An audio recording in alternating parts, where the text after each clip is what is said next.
आत्मा को देने वाला परमेश्वर है। हाँ, प्यार है। हाँ। माँ बोलते हैं तो उसमें माँ बाप दोनों गिनते हैं, लेकिन ऐसे कहा जाता है कि माँ जिसने अपने दूध बच्चे को पिलाया है, जो अपने कोख से जन्म देती है, तो माँ का अटैचमेंट बच्चों से बहुत करीब का है। इसका मतलब ये नहीं कि बाप का नहीं है, पिता का भी है, दोनों का है। पिता अपने स्टाइल में बहुत बच्चों से क्लोज है, लेकिन कई बार वो बताते नहीं है, कई बार उनका अपना स्टाइल होता है, लेकिन माँ क्या है, प्रकट कर देती है। अपने सीने से संभाल के रखेगी। बच्चा बीमार है तो माँ जागती रहेगी, माँ को ज़्यादा चिंता है। इसका मतलब ये नहीं कि पिता को नहीं है, पिता को भी है, लेकिन माँ 10 बोलेगी तो पिता 1 बोलेगा। तो माँ और पिता दोनों बच्चों से कैसा प्यार करते हैं, उससे कहीं ज़्यादा प्यार परमेश्वर हमसे करता है। सही है कि नहीं? उसे परमेश्वर कहते हैं जो माँ से भी ज़्यादा प्यार हमसे करता है। सही है कि नहीं? हम सीख रहे हैं कि ईश्वर कौन हो सकता है।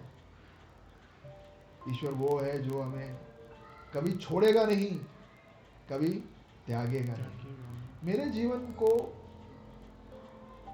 पूरा बदल दिया इस व्याख्या ने, जब मैं ईश्वर को माता पिता के जैसे देखने लगा। मतलब मैंने पिछली बार भी कहा, पूरा पूरा माता पिता के जैसे नहीं, ओके, लेकिन उसके अंदर से परमेश्वर के झलक दिखता है।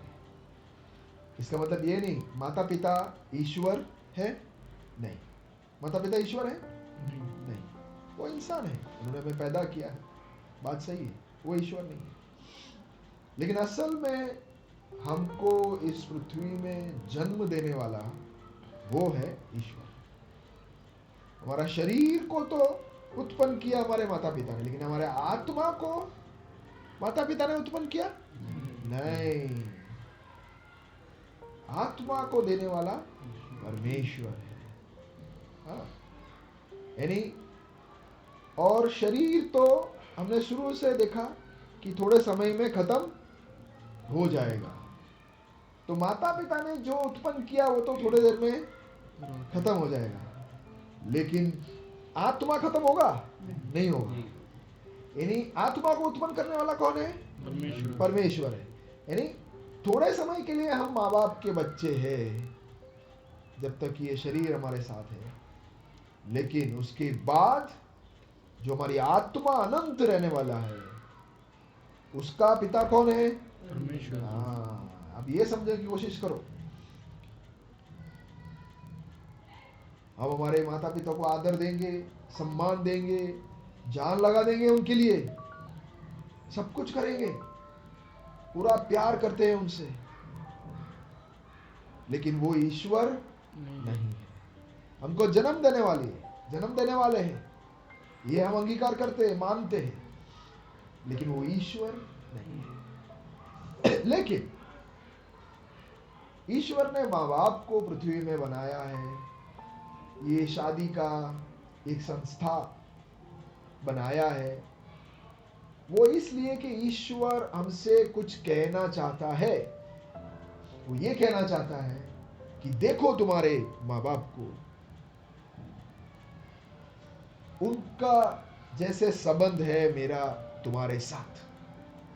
ठीक है, मतलब अगर माँ बाप का 100% है, तो ईश्वर का हम बोले तो 1,00,000 से भी ज्यादा प्रतिशत। ओके, थोड़ा थोड़ा झलक हमें ईश्वर का हमारे माँ बाप में दिखता है, खास करके संबंध में। मैं बार बार ये बताना चाहता हूं कि दुनिया के हम चारों ओर देखें तो लोग ईश्वर को खोजते खोजते खोजते खोजते कहां अटक गए बताएं? धर्म में अटक गए।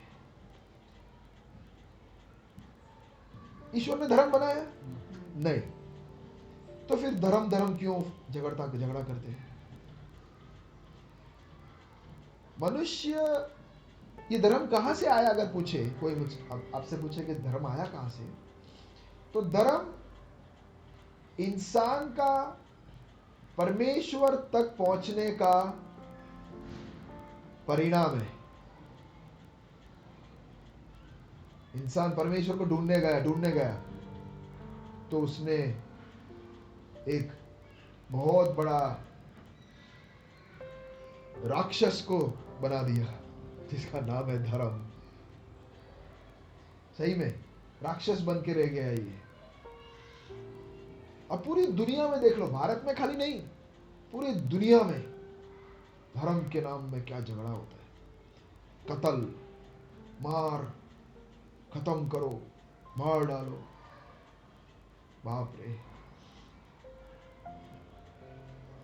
लेकिन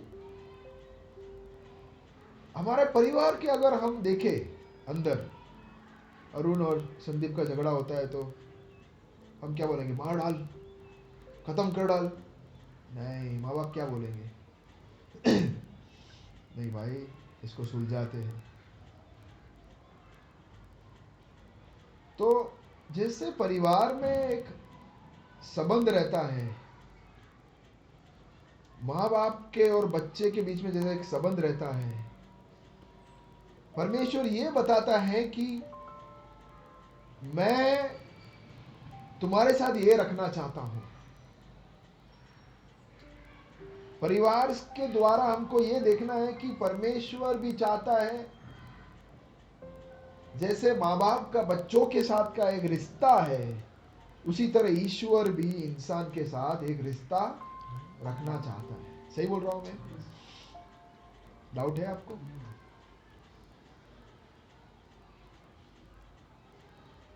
परमेश्वर क्या चाहता है? एक रिश्ता चाहता है। परमेश्वर को समझने के लिए परिवार के जरिए से हम थोड़े देखें। पिछली बार हमने एक बात कही थी, खास करके मुझे बहुत दर्द पहुंचाता है। भारत में हमारा सबसे ज्यादा है ये बात, तू अछूत, तू नीचे का दर्जा का है, तुझे मैं छू भी नहीं सकता, पानी तू मेरे ग्लास से नहीं पिएगा, तुझे मैं छू लूंगा तो मैं अपवित्र। बाप रे, ये कहां से आया? अब हम परिवार की ओर आते हैं। हमारे परिवार में कभी ये हो सकता है? बच्चों के बीच में कभी हो सकता है? नहीं हो सकता है। तो अगर ये नहीं होता है तो जो बाहर जो हमको दिख रहा है उसका मतलब ये परमेश्वर की ओर से नहीं है, ये किससे है? इंसान ने बनाया है। जात पात धर्म ये सब इंसान ने बनाया है।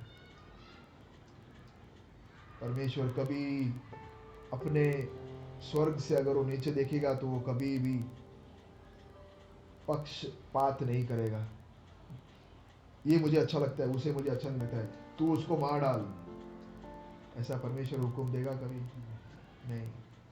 वो सबसे प्यार करता है। तो परमेश्वर को समझने के लिए हमें कहाँ देखने की जरूरत है? हाँ, परिवार के अंदर देखिए तो हमें बहुत अच्छी तरह परमेश्वर दिखता है। तो ये हमने पिछली बार देखा था। एक और पॉइंट मैं आज बताना चाहता हूँ कि हम लोग अगर हम चारों ओर देखें, बहुत सारा धर्म का काम हम देखते हैं। जैसे परमेश्वर को पाने के लिए लोग बहुत लंबा यात्रा करते हैं, देखा है हमने, बहुत दूर दूर तक चल के जाते हैं। और कई जगह तो ऐसा है कि अपने आप को पीटते हैं, अपने शरीर को मारते हैं। किस लिए? जो भी हो, मैं नाम नहीं लेता किसी का, ये तो खाली हम जानते हैं सर। तो वो किस लिए करते हैं? कि ईश्वर को प्रसन्न करने के लिए। ये सब ईश्वर को प्रसन्न करने के लिए करते हैं। कभी कभी लोग 300 किलोमीटर, कभी कभी तो मेरे को चक्कर आता है, लोग यूं रास्ते पे गुलाठी मारते मारते जाते हैं। देखा है कभी आपने? देखा है। ऐसे ऐसे ऐसे ऐसे ऐसे लंबे हो जाते हैं और यूं यूं गोल गोल गोल गोल घूमते घूमते घूमते, देखते ही चक्कर आता है। उसका तो हालत सोचो भाई, क्यों करता है भाई? उसे प्रसन्न करना है। चलो हम परिवार में आते हैं। कौन सा बाप अपने बेटी को या बेटे को बोलेगा तू सीढ़ी, ये तीसरा माल है कि दूसरा है, दूसरे माल से नीचे तक तू ऐसे गोल गोल घूम के आ तो तेरा मैं फीस भरूंगा।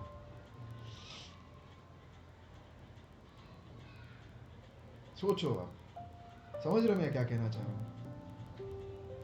कर सकता है अपने सही दिमाग में, कोई भी पिता या माँ ऐसा करेगा? ये तो बहुत खतरनाक हुई। या तो मैं उसे बोलूं कि तू 1 मिनट में नीचे दौड़ के आ, नीचे जा वापस ऊपर आ, ऐसे 5 बार दौड़ के आ, तब आज सुबह का खाना तुझे मिलेगा। ऐसा भी कोई बोलेगा? या तो हम अपने बच्चे को बोलेंगे तू एक पैर में 1 घंटा खड़े रहे और मेरा नाम लेते रहे, फिर आज तू स्कूल जा सकता है। ऐसा कोई करेगा? या तो कोई ऐसा कहेगा कि अपने बेटा या बेटी को चलो 1 पैर में मत करो, बैठ जाए कोने में, लेकिन 10,000 बार मेरा नाम को बोल, तब मैं खुश होऊंगा।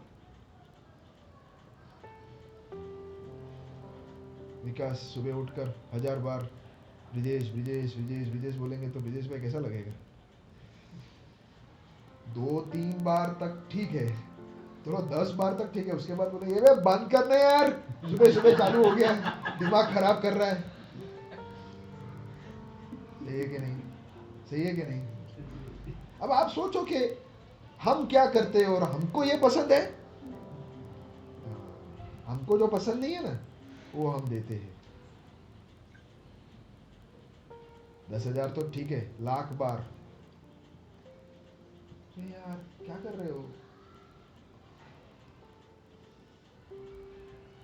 तो इसलिए हमें देखना जरूरी है कि ईश्वर को माता पिता के नज़र से देखो, परिवार के नज़र से देखो, साफ हमको दिख जाएगा। मैंने कहा ना कि मेरा पूरा दृष्टिकोण बदल गया, मेरे लिए आसान हो गया ईश्वर कौन है समझने के लिए। वाह क्या बात है, ऐसा सब करने की जरूरत नहीं है मुझे। अगर इतना चल के जाना है, जो बेचारा बीमार है उसका क्या? उसको ईश्वर नहीं मिलेगा? हाँ, तुम अगर 400 किलोमीटर नंगे पैर चलोगे तो ही अगर ईश्वर को प्रसन्न कर सकते, तो बेचारा जिसके पास पैर नहीं है उसका क्या? जो अपने खाट से उठ नहीं सकता उसका क्या? जिसका उम्र हो गया उसका क्या? ये है शरत ईश्वर को पाने के लिए? नहीं। इसको क्या कहते हैं? धर्म। ये करो वो करो, ये करो वो करो, ये धर्म है। आप मुझे बताओ, आपके परिवार में ऐसे कोई धर्म है? आप परिवार में क्या होता है? धर्म नहीं होता है, पर क्या होता है? रिश्ता होता है, एक मजबूत रिश्ता।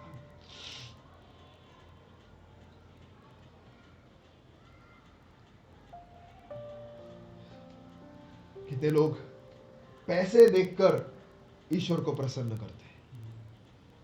इसका मतलब ये कि जिसके पास ज्यादा पैसा है वो ईश्वर को ज्यादा प्रसन्न करेगा। गरीब लोगों की तो गई, वो तो लिस्ट में से कट।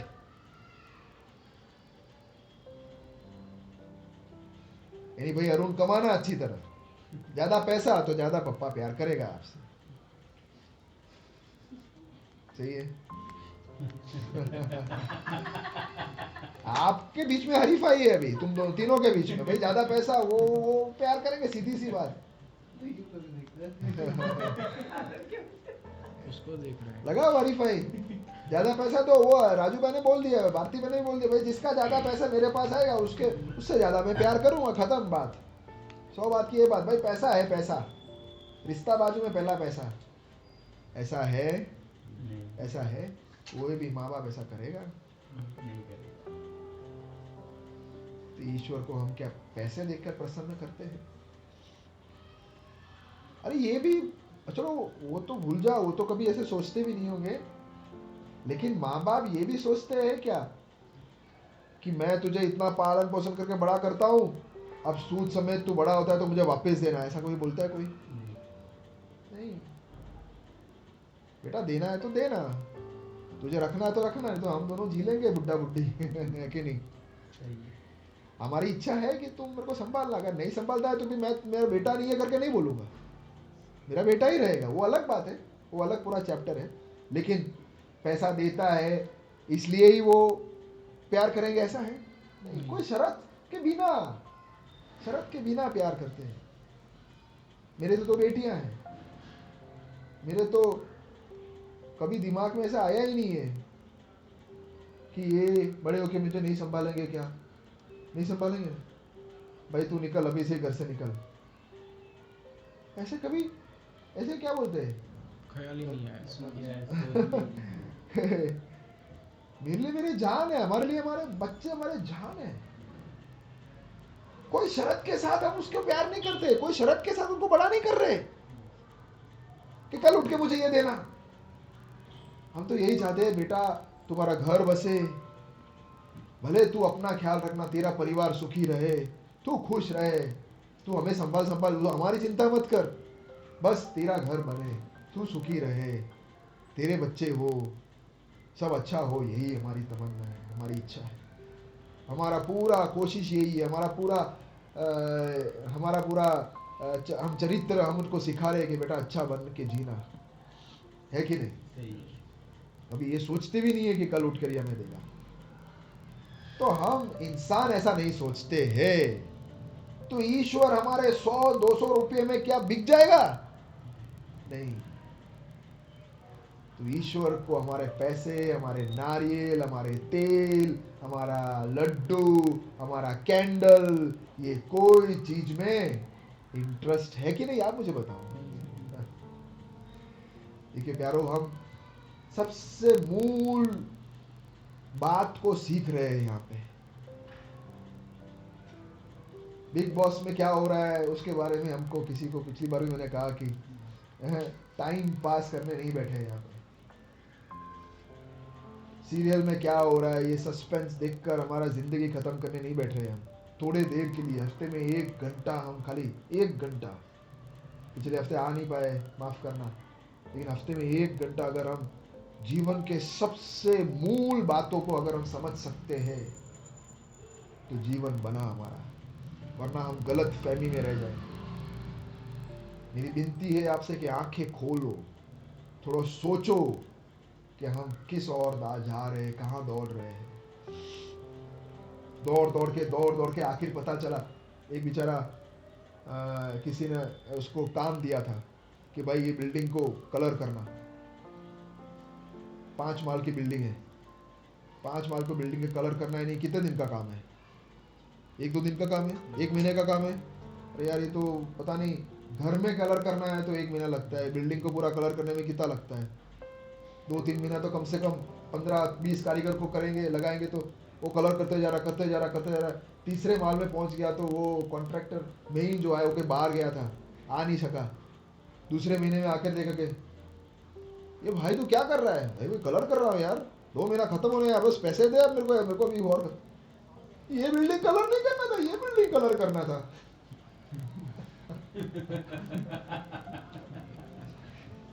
बेचारा ऊपर से धड़ करके नीचे ही गिर गया है। तो क्या बोल रहा है यार? तो फिर इसको किसने कलर करने के लिए बोला है यार? 2 महीना निकाल दिया, लाखों का कलर चढ़ गया। ऐसे हम मेहनत करते जा रहे, दौड़ते जा रहे, सब कुछ करके आखिर पता चला कि यार गलत रोड ले लिया मैंने। तो क्या किसके ऊपर मैंने अपना जीवन सौंपा? क्या कर रहा था? मेरा सोच क्या था? मेरी मान्यता क्या थी? मैं क्या सोच के, अरे मैं कर क्या रहा था? क्यों पूछा नहीं एक बार? ऐसा ना हो, इसलिए जरूरी है कि हम सही दौड़ रहे हैं कि नहीं, सही तरह पहले दिन ही मैंने कहा था कि हमारा किस तरह दौड़ रहे हो वो जानना बहुत जरूरी है, वरना पछताएंगे। फिर बाद में पछता कि अब तो हो गया खत्म, अब क्या है, लूट गया तू लाखों रुपया चला गया उसमें, अब क्या, लेकिन कोई नहीं देगा उसका पैसा, उसको बोला ही नहीं था तेरे को करने के लिए। वैसे ही हम कहाँ जा रहे हैं, ये सब समझना बहुत जरूरी है। ईश्वर कौन है, इस पर हम चर्चा कर रहे हैं। एक और पॉइंट, ईश्वर कौन है, उस पर मैं एक दो पॉइंट अगर टाइम मिले तो। समझ में है ना आप लोगों को, आप सुन रहे हो, समझ रहे हो, सब ऐसे आराम से सुन रहे हैं, या तो सब समझ में आ रहा है, या तो फिर कुछ नहीं समझ में आ रहा है या तो बाउंसर जा रहा है और आप देख रहे हो कि, या तो एक एक बॉल पे छक्का मार रहे हैं, दोनों में से एक हो रहा है। कोई बात नहीं, आपको अगर सवाल है, कुछ समझ में नहीं आ रहा तो पूछना, क्योंकि कई जगह, कोई एक जगह पे मैं ऐसे बहुत टाइम तक बोलते रहा, तो फिर मैं उनको पूछा कि कैसा है, समझ में आ रहा है? हाँ अच्छा लग रहा है, बहुत अच्छा लग रहा है, बहुत अच्छा लग रहा है।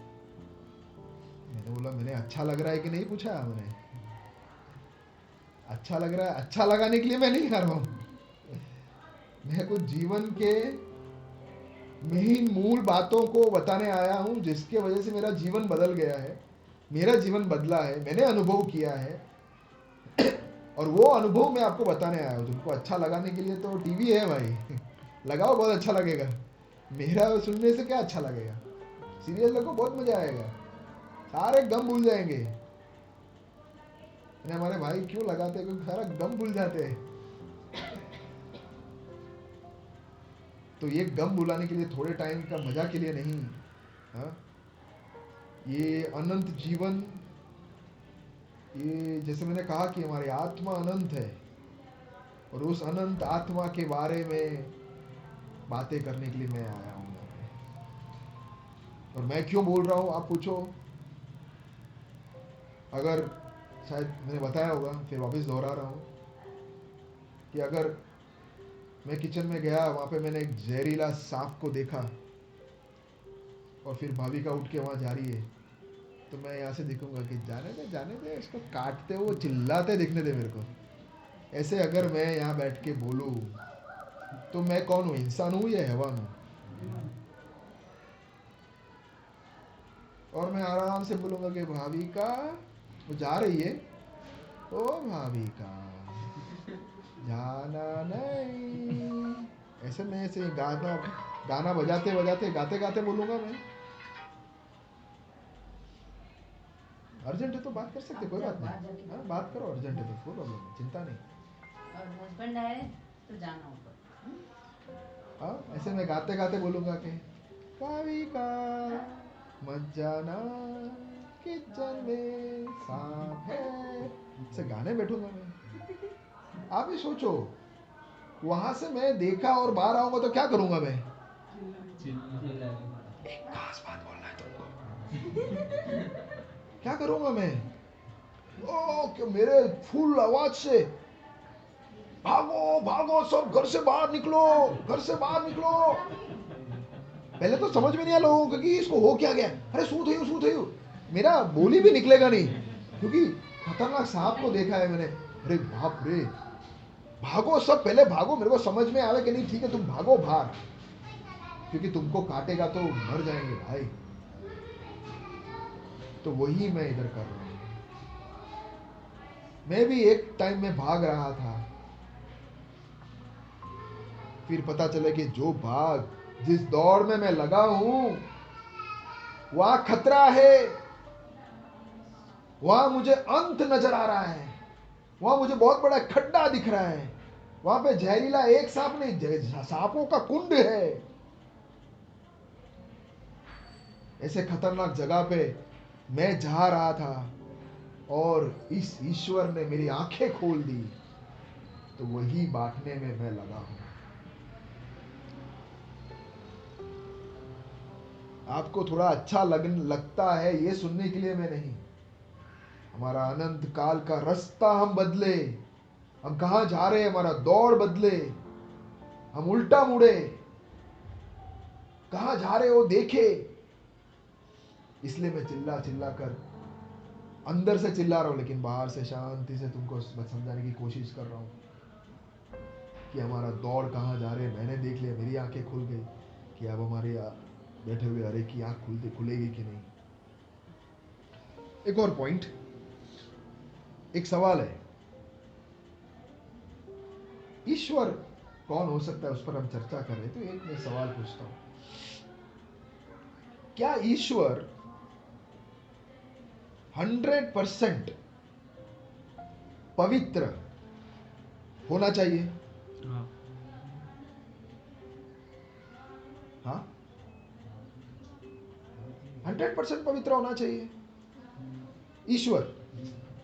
अब मेरा सवाल ये है कि क्यों 100% पवित्र होना चाहिए?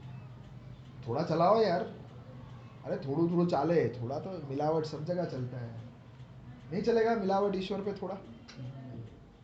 क्यों नहीं? सवाल है मेरा, जवाब दो भाविका। वो पवित्र नहीं होता तो हम वो ईश्वर ही नहीं होता ना, क्यों? क्योंकि ईश्वर पवित्र होता है इसलिए। मुर्गी पहले आया कि इंडा पहले आया? नहीं नहीं, कोई बात नहीं, उसके शब्दों में उसने कोशिश की बताने का। लेकिन मेरा सवाल, हाँ, आपका पॉइंट ये सही है कि उसे 100% पवित्र होना ही चाहिए, ये बात तो आपने सही कही। लेकिन मेरा क्वेश्चन ये कि क्यों? हाँ, वो नहीं तो वो ईश्वर नहीं है, वो बात सही है। लेकिन अगर, चलो हम इस तरह, मैं थोड़ा क्वेश्चन को थोड़ा और अलग करता हूँ कि अगर वो पवित्र नहीं होता तो क्या होता? चलो थोड़ा इजी कर दिया मैंने। अच्छा, थोड़ा और इजी करता हूँ, आप जवाब दे सकते हो कोई इसमें से? तो फिर हम भी झूठ बोलते तो वो भी झूठ बोलता है तो कोई बात हाँ, मेरा सवाल यही था कि अगर ईश्वर ने एक झूठ बोल दिया, नहीं, तो हम भी झूठ बोलते हैं। है, एक झूठ यार, चलो यार थोड़ा तो यार समझा करो यार, खाली एक ही झूठ बोला, चलेगा? क्यों नहीं चलेगा यार? उसने 9 लाख करोड़ 99,999 बार सच बोला, एक बार खाली झूठ बोला, और आप उसको ईश्वर के में से निकाल रहे हो। क्यों?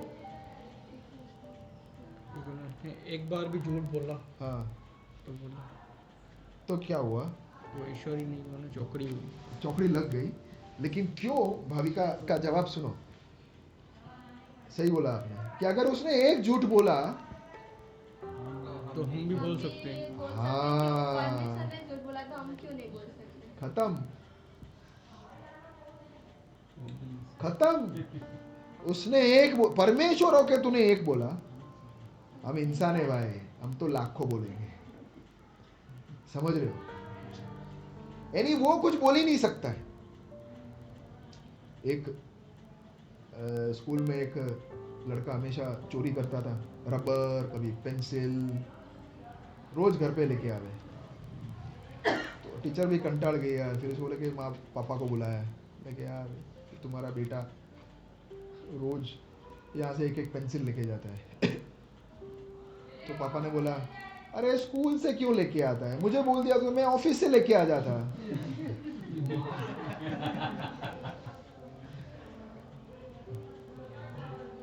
बेटा नंबरी तो बाप। पेन लेके आ। पहली बात तो बच्चा पेंसिल घर से स्कूल से लाता है क्यों है पता है? क्योंकि नहीं होती है, नहीं, उसका बाप ही ऐसा करता है। पप्पा ऑफिस से लेके आता है, देखा है उसने। अगर तू लेके आ सकता तो मैं क्यों नहीं लेके आऊं? पापा महीने में एक बार लेके आया, लेकिन तू महीने में एक बार तो मैं रोज लेके आऊंगा। समझ रहे हो? यानी अगर ईश्वर एक झूठ बोला तो यानी अगर ये बाप अगर अपने बेटे को कुछ बोल ही नहीं सकता है, पुलिस वाला खुद चोरी करने लगेगा तो वो चोर को पकड़ के बोलेगा क्या उसको? चोर बोलेगा ये भाई हम दो तो गए थे साथ में चोरी करने, वो तब चोरी करने गए थे लेकिन अभी मैं पुलिस वाला हूं। ऐसा चलेगा? तो यानी ईश्वर ने अगर एक बार भी झूठ बोला तो फिर वो हमको झूठ बोलने से कभी रोक ही नहीं सकता है, ना झूठ बोलने की सजा दे सकता है। सही है कि नहीं? सही है। वो सजा भी नहीं दे सकता। और बात तो ये रही कि उसने एक झूठ बोला। अब उसने एक झूठ बोला ना, तो मैं खाली झूठ नहीं, मैं तो अब कुछ भी कर सकता हूं। आप समझो बात की गहराई को, कि उसने खाली एक झूठ बोला होगा या एक चोरी की होगी, लेकिन मैं अब कुछ भी कर सकता हूं। मुझे लाइसेंस मिल गया, मुझे कुछ भी करने का लाइसेंस मिल गया। मैं अगर किसी को गाली भी दूं ना, तो वो बोले ना मुझे कि गाली मत दे, तो मैं क्या बोलूंगा पता है? क्या बोलूंगा मैं? तू मुझे क्या सिखा रहा है? वो दिन तो तूने झूठ बोला था, वो दिन तो तूने चोरी की थी। समझ गए? उसका एक भूल, आप ध्यान से सुनो मेरी बात, उसका एक भूल इंसानियत को गंदगी के गटर में जाने का एक लाइसेंस दे देता है। आप सोचो इस बात को, क्योंकि हर बार इंसान खड़ा होकर यही बोलेगा, मैं चोरी भी करूं, मैं कत्ल भी करूं, तो भी वो बोलेगा नहीं, ये तू नहीं कर सकता। अरे जाने यार, तूने तो वो दिन चोरी किया था ना, खत्म, अब तू मेरे को बोली मत, तू मेरे नजर से गया, अब मैं तेरे अब मैं कुछ भी करूं, तू जा, तू जा अभी। समझ गए? हम कुछ भी करें ना, तो उसकी बोलती बंद हो गई, क्योंकि जैसे भाविका ने कहा कि ईश्वर के पद से तू निकल गया है, अब तुझसे मैं क्या अपेक्षा करूं? मेरे को अभी तुझे दिखाना ही नहीं है मेरी जिंदगी, तू मुझे पूछ भी मत, तू होता कौन है? Sound is echoing through the call. सुनने दो लोगों को, सच्चाई है। It's bouncing back. सही बोल रहा हूं मैं? हमारे न्यायालय पर से लोगों का भरोसा क्यों उठ गया है? क्यों उठ गया? क्योंकि जज बिक गए हैं, जज बिक गए यार। किसके पास फिर जावे? अरे जो न्याय देता है वो बिक जाता है, तो फिर इंसान जाएगा कहां पे? इसलिए अंधा कानून चल रहा है। बोला कि यार मैं कोई अच्छा करूं तो भी कोई फायदा है नहीं, गलत करूं तो भी छूटने का रास्ता मेरे पास है।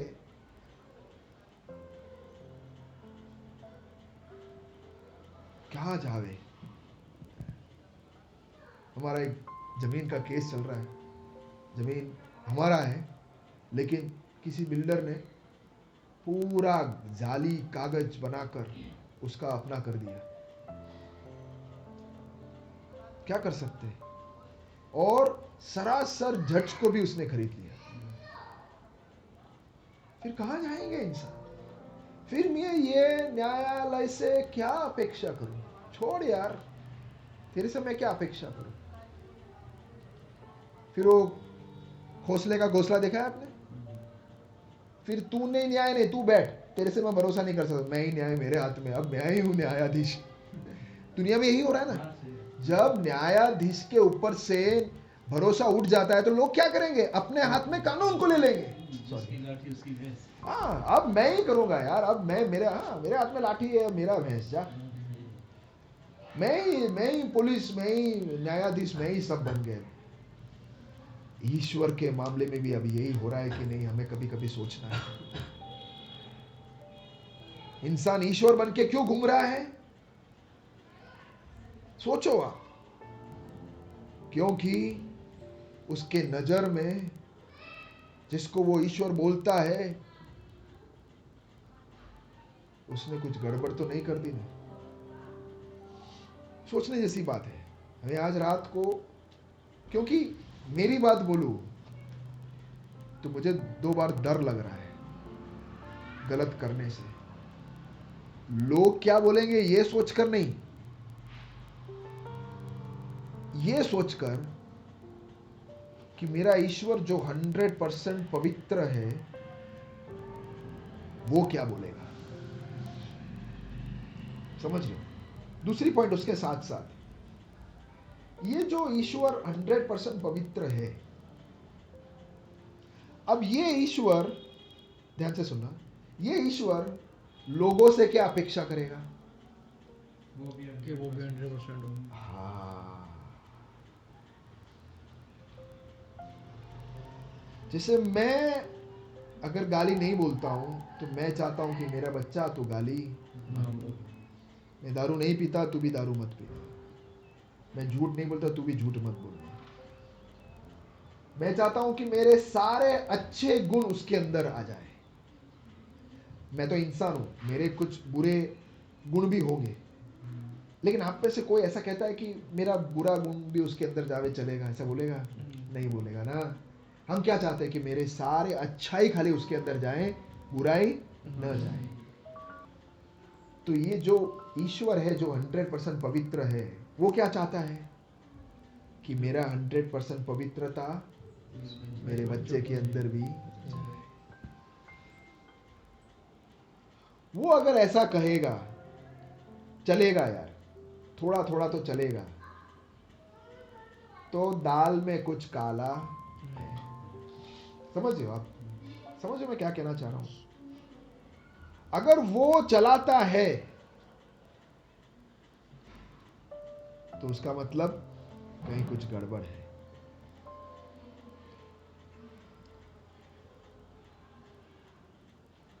अगर बच्चा ने कुछ गलत किया थोड़ा सा, या बच्चा मान लो कि टीवी देख रहा है 1 घंटा 2 घंटा, और बाप खुद 3 घंटा देखकर बैठा है, तो बच्चे को क्या बोलेगा? इसलिए वो उसको भी देखने देगा कि तू भी देख, चलो। या मैं खुद फोन पे 10 गाली दे रहा हूं और मेरा बेटा ने एक आध गाली बोल दिया, तो मैं बोलूंगा ठीक है यार। तो ये समझौता कब होता है? जब खुद होता है। जब खुद यही करते हैं। लेकिन मैं ऐसा नहीं करूंगा तो मैं समझौता भी नहीं करूंगा। तो प्यारो, हमने ये सुना आज कि वो ईश्वर 100% अगर पवित्र है, तो कान खोल के एक बात सुन लो कि वो भी समझौता नहीं करेगा एक भी गलत बात से।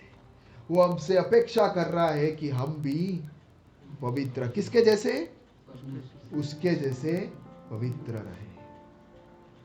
तो आज हम ये देख रहे हैं कि क्या ईश्वर पवित्र है या नहीं। वो पवित्र है। ईश्वर के व्याख्या या डेफिनेशन, गुण में से सबसे पावरफुल गुण मैं तो ये कहता हूं कि उसका पवित्रता है। वो जादू करता है या वो चमत्कार करता है या उसने ये किया वो किया, उससे ज्यादा अहमियत या इंपॉर्टेंट ये बात है कि वो पवित्र है। उसका ताकत उसके पवित्रता से दिखता है, न कि उसने भस्म किया उसके ऊपर से। और वो हमसे भी यही अपेक्षा करता है। ईश्वर कौन है? जो 100% पवित्र है। तो आज रात को मैं यहां पे खत्म करना चाहता हूं कि वो पवित्र है, वो चाहता है कि हम भी पवित्र रहे, लेकिन हम क्या पवित्र है?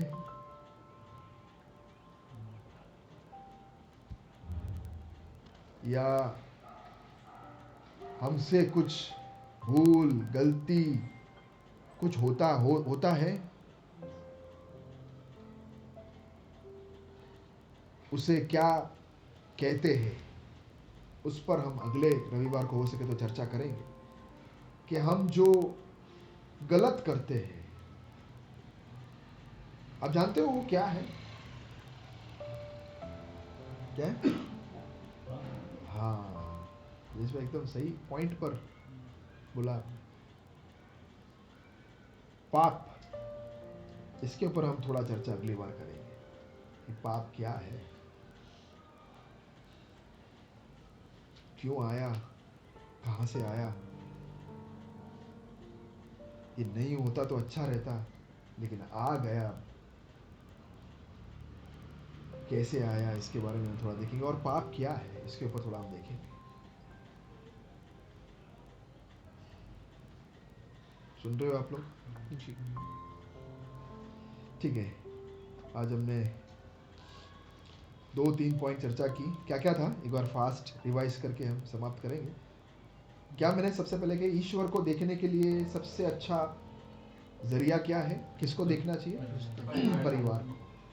हाँ, परिवार को देखेंगे तो हमें दिखेगा कि परिवार के अंदर हमें रिश्ता दिख रहा है। क्या नहीं दिख रहा है? धर्म नहीं दिख रहा है, जो दुनिया में हमें दिखता है। हाँ, दुनिया में हमें धर्म दिखता है, लेकिन परिवार में हमें रिश्ता दिख रहा है। और परमेश्वर क्या चाहता है? रिश्ता। और क्या नहीं चाहता है? धर्म। और धर्म क्या है? इंसान ईश्वर को ढूंढने निकले और क्या निकला? धर्म निकला। ईश्वर नहीं मिला उसको, उसको मिला धर्म। ये हमने आज देखा। फिर हमने देखा कि ईश्वर हमारे क्या कर्म करते हैं, उसके ऊपर से वो हमारे साथ रिश्ते में हमारे साथ आता है। मतलब तुम कितना ज़्यादा कर्म करो, उतना मैं तुमसे ज़्यादा प्यार करूँगा, ऐसा है। जितना तुम ज़्यादा चलो, जितना तुम ज़्यादा पैसे दो, तुम जितना श्रम करो, इस सब से मैं तुम्हारे से प्यार करता हूँ, ये दिखेगा, ऐसा है? नहीं। रिश्ते में ज़्यादा करो कम करो नहीं होता। रिश्ता है तो रिश्ता है, खत्म। रिश्ता को साबित करने के लिए हमें ये सब करने की जरूरत नहीं। ये हमने आज देखा।